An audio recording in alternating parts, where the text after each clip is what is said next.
Hello again and welcome to Media and More with the Mediocre Modeler. That would be me. We're talking about Obi-Wan Episode 2. And we find our reluctant Jedi on the trail of the kidnapped Princess Leia. Now, up until now we've just been on Tatooine, which we all know Tatooine, and so that kind of feels Star Wars, but I really, in order to feel not even just Star Warsy, just sci-fi, I always look at the environment and the tech. One thing that I think they have gotten right in these new series is when they fly, you get the beauty shot of them, the ship arriving on the planet. One thing I wish they would continue, they started, I think, in Rogue One, putting the name of the planet somewhere as the ship flies to it. You know, I mean, yes, they mention the name of the planet before you get there, and then even once you get on planet, Obi-Wan is trying to track the ship, and he can't track it anymore. And the guy said, I can't remember the name of the planet. But the guy says, "Oh well, you're on blah blah blah blah. You can't do that." It would just help to sell a little bit more. It would help to solidify that planet name and help us to expand our universe if they would do that. That would be nice, in my opinion. But so now you have Obi-Wan on this planet, and they're selling it to me. It looks really, really good, and it doesn't feel like any place we've seen before, except for maybe the Dyson's ring that they went to on the Mandalorian. It just has it just doesn't feel like any place we've ever been, but it still feels sci-fi and Star Warsy. So I'm in. Obi-Wan looks completely lost. And so, he goes to look for information. And the one girl, "Hey, what are you looking for?" I'm looking for my daughter." "Well, I was somebody's daughter too. Here, take these drugs." I'm not sure if that was completely necessary, but whatever. I mean, it's trying to sell the point, But, so Obi-Wan's walking around. He kind of bumped into some stormtroopers. Get out of the way. So if I can play armchair Obi-Wan for a moment. If you're a former Jedi and you're supposed to be trying to hide from stormtroopers and everyone else looking for you, the last thing you want to do is walk around looking like a Jedi. I mean, he's got the hood up, the whole 9 yards. I mean, that would be the first person I stop. I mean, I'm just saying that if I was a stormtrooper, But okay, it is what it is. Obi-Wan's conversation and plight is overheard by a little street rat who can take him to a Jedi that'll help him, but it's gonna cost you.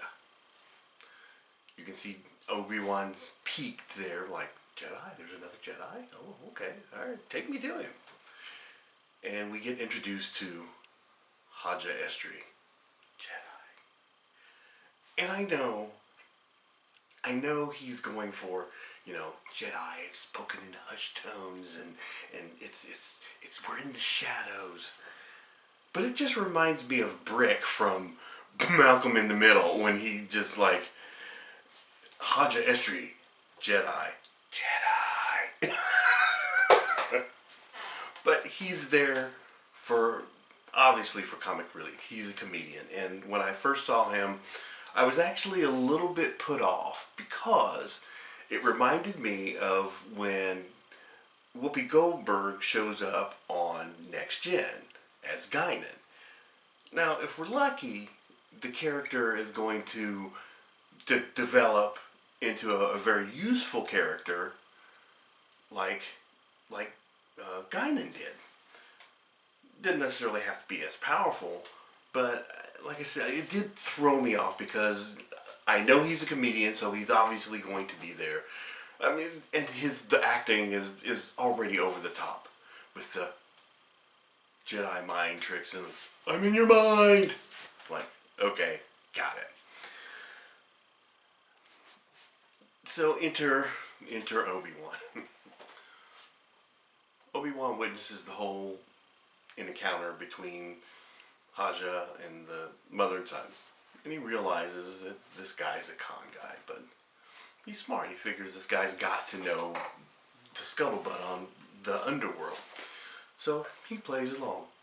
A little girl is missing. I need a Jedi. The Jedi help all. I am Haja Estri. Jedi.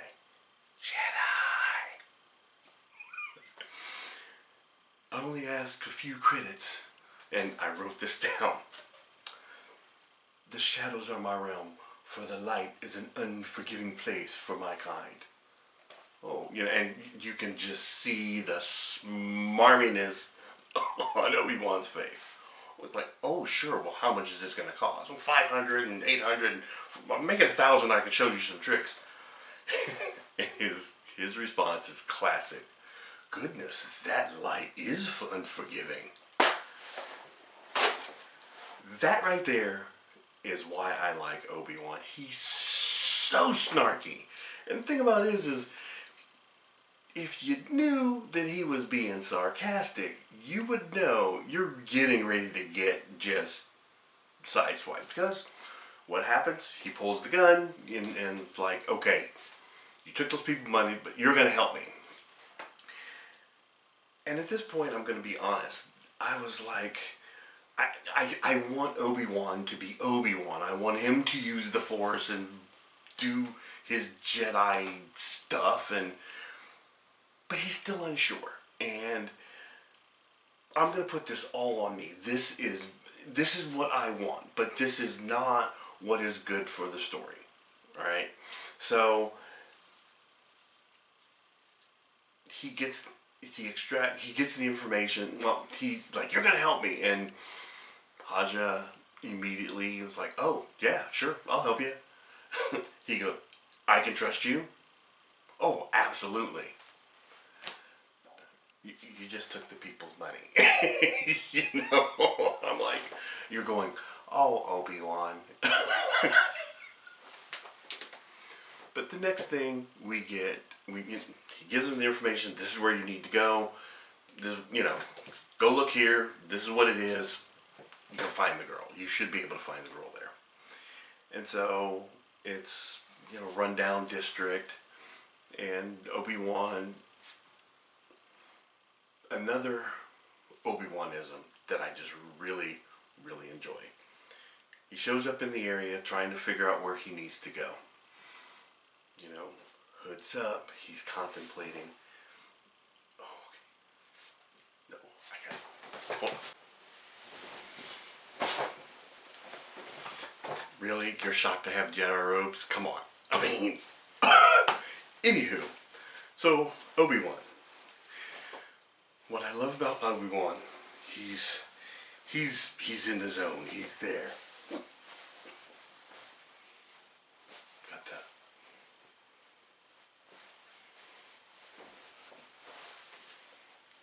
He's there. And he's thinking. And he does the move. It's my Obi-Wan move. And I love it.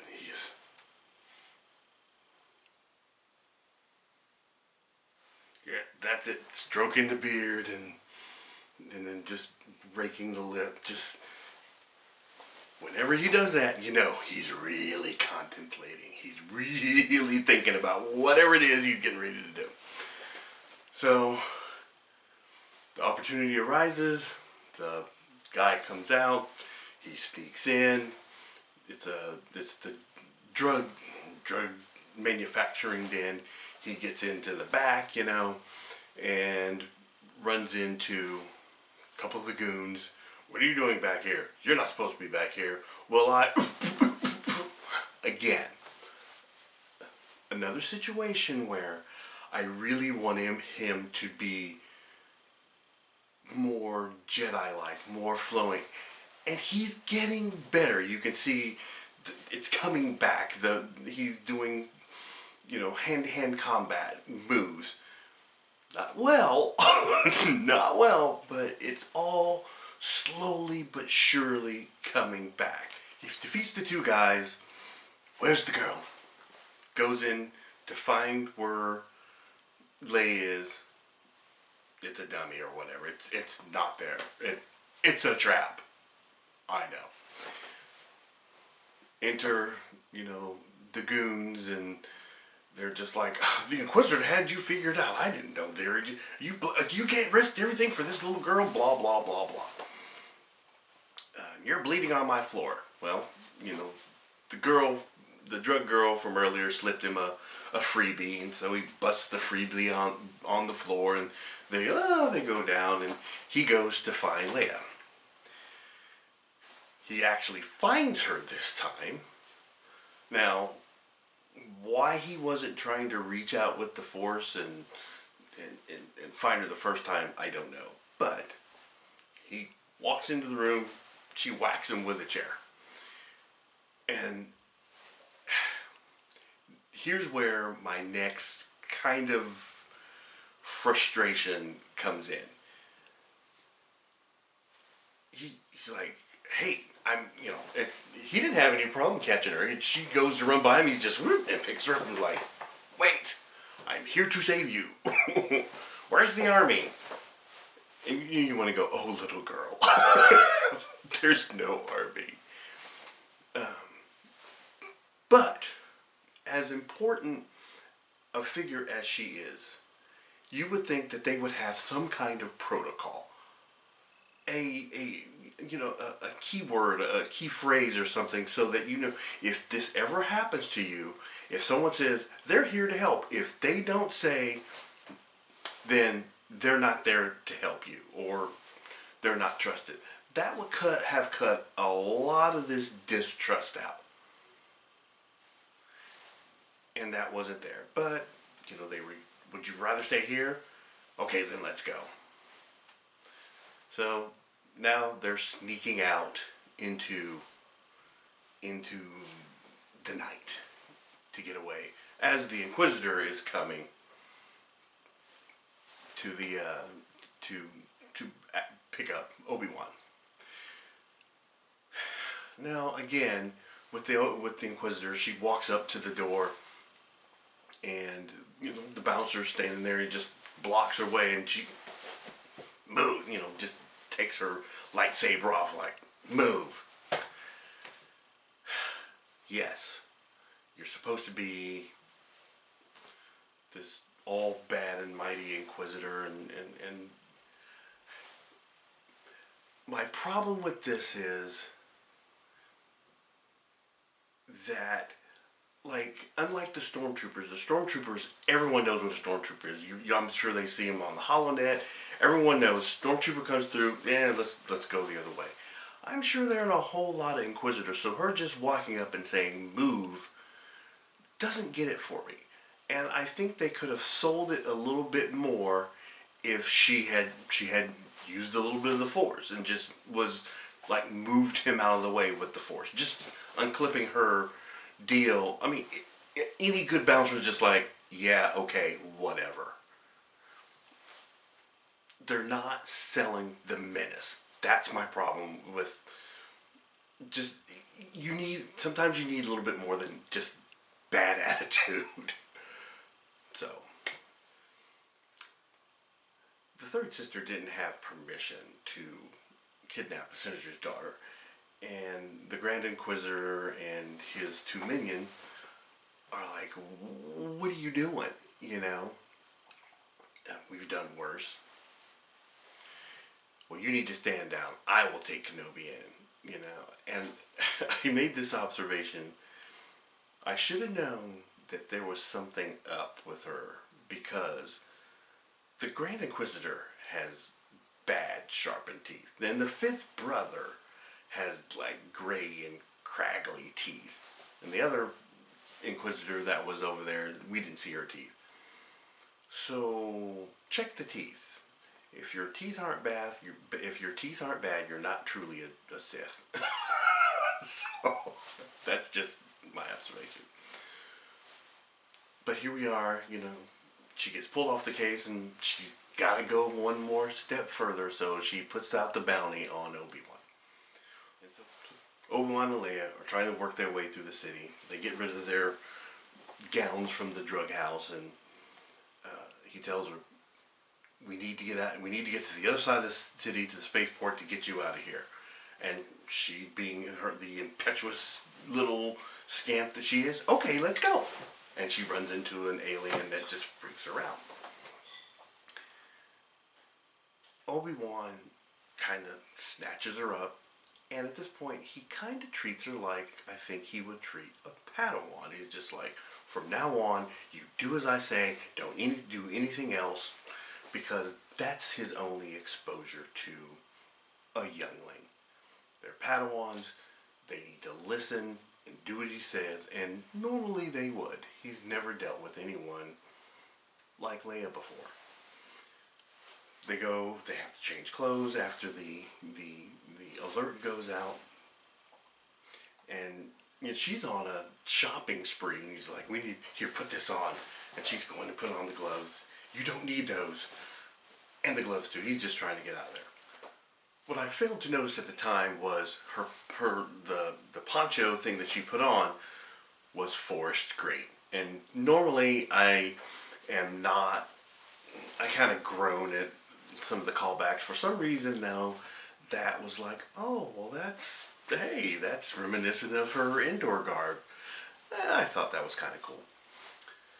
They get into the alley, get confronted by a bounty hunter. Obi-Wan knocks him out, and so he's just like, we're gonna stay here, we're gonna be quiet, no noise from that thing, Lola. And you could see him he's trying to get him out of the situation, and then the little bit of old Obi-Wan, because he realized he's being a jerk. He said, what happened to her? It was done by kidnappers. Again, this kind of goes back to my keyword. Had she had a keyword, she would not have freaked out when she saw the Obi-Wan's face on the bounty hunter alert. Like, are you even from my parents? Are you the real kidnapper? These are like really complex insights for a 10-year-old, as far as I'm concerned. But she goes running off. He's like, no, Leia, come back. Of course she goes up, because she climbs up a ladder. She's running across the rooftops. Obi-Wan's chasing her. A couple of bounty hunters I guess they're up top waiting.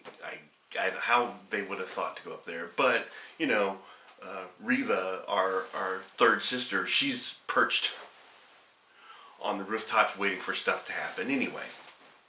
And so they start shooting, and Leia's running and jumping over from building to building, and the gaps are this big, and then here comes this other droid.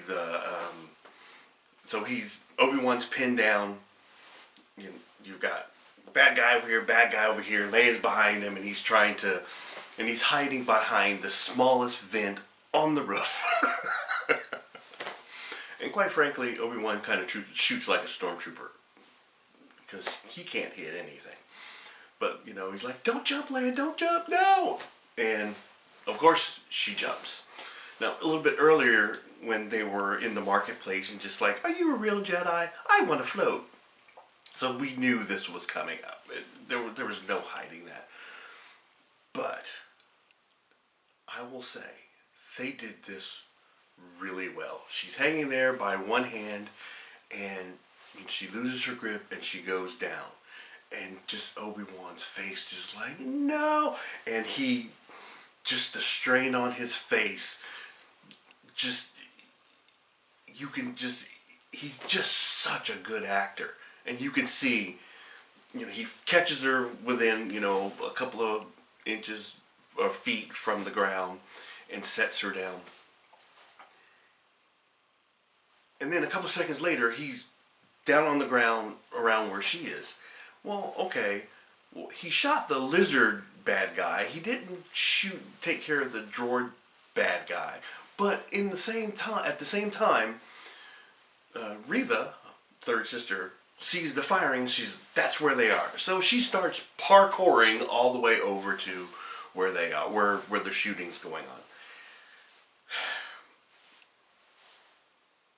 Maybe for someone younger than me, a Star Wars fan, that was really exciting. But man, come on! I've seen Jedi do Jedi jumps just like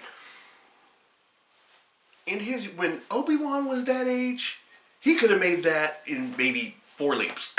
She's just parkouring here and there, and then the one she pushes this tower over to run across. Well, wait a minute, didn't you just parkour over something that was twice that width? She's using the Force, but in the wrong places, is in my opinion. Obi-Wan comes down and gets with Leia. How he got down so quickly, I don't know. And you really are a Jedi. And it's just like, yeah, we need to go. And just as they stand up, the other droid, the other droid bounty hunter is there, and Haja shows up, shoots him in the back. And, this little, hey, I didn't know you were actually a Jedi. Gonna take these coordinates. You don't have a choice. You gotta trust me. And you have friends. Off they go. I'll distract them. I'm like, okay, all right, Haja, you're making points with me here. And Reva comes parkouring down, and you found me. Haja's doing his thing. And she's like, you're not a Jedi, but you know where there is one. And so he gets exposed to the actual Jedi mind. Well, Jedi mind trick, whatever. She force pulls the location out of his head. So they're up at this automated spaceport that Haja gave them the information to, and she's toying with Obi-Wan. I found you. Hey, Anakin wants to find you. Blah blah blah blah. And while she's doing that, the Grand Inquisitor shows up and just like, you need to stand down. I told you this is how we capture him. And just before the Grand Inquisitor can go and snatch Obi-Wan, she kills him. So we're going to start her body count now. So his body count is 1 Sith. They get on the ship, they get away. We will find you, we will destroy you. But now, Obi-Wan has pulled himself out of the Force so badly, and so cocooned himself so much from the Force that, all her taunting has kind of opened him up, and he's Obi-Wan. No, he's Anakin. And then you get your first shot of Anakin, Darth Vader in the back of the tank, and now they know that they're out there. Which is the end of the second episode. Again, aside from the little hiccups here and there, it was a good episode. And I think what really helped sell it was episode 1 and 2 were aired on the first night. So they really were smart about investing you into what's going on.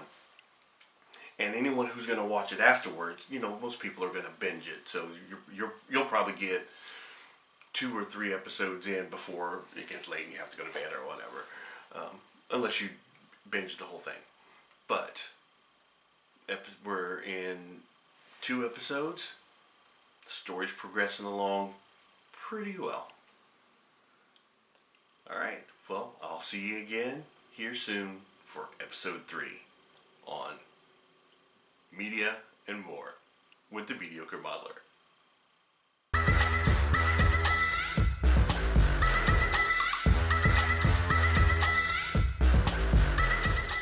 Pew pew pew pew pew pew pew pew pew pew.